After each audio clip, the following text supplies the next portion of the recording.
Të dashur miq, ky është ministri i francez Bruno Retailleau, i cili vjen me një njoftim të rëndësishëm për xhandarmerinë dhe policinë.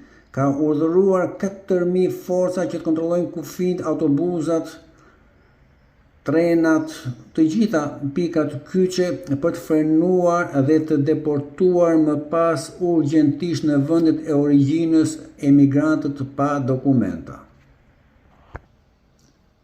Më vjen shumë keq që njoftoj, por dua ta dini se ndofta shpëtoni nga ky operacion fshesa i cili i ka lodhur francezët me emigrantët që tashmë në behar dërgjen rrugëve duke shqetësuar mjaft edhe turizmin, ku Franca është vendi numër 1 në botë.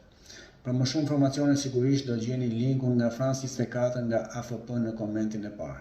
Gjithë të mirat.